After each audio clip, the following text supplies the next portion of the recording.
Early voting is underway in Louisiana, and election officials say turnout on day one was steady in St. Tammany Parish. We've had a steady turnout all day. We've voted almost 500 people here.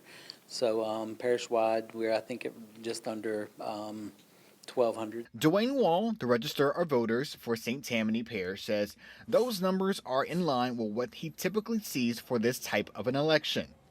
With the races for the state senate, Bessie, and the sheriff's office millage rate renewal on the ballot, Wall says it's difficult to know what is driving voters in.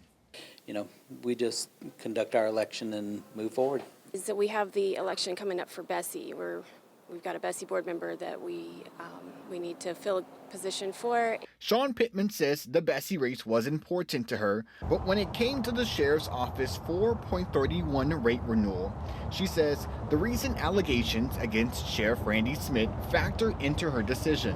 What has just been uncovered is the tip of the iceberg for what's going to be uncovered.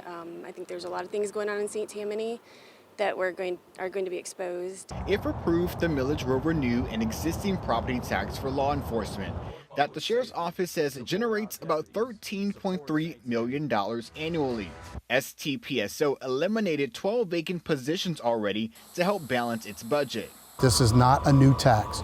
If this is not renewed, we're going to feel the effects. Tommy Williams is the incoming police chief in Slidell.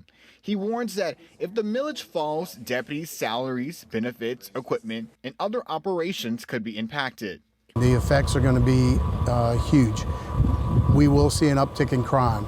William also says impacts likely won't be immediate, but could be felt over the next several years if that funding is reduced. In St. Tammany Parish, Kyra Naveau, WWL, Louisiana.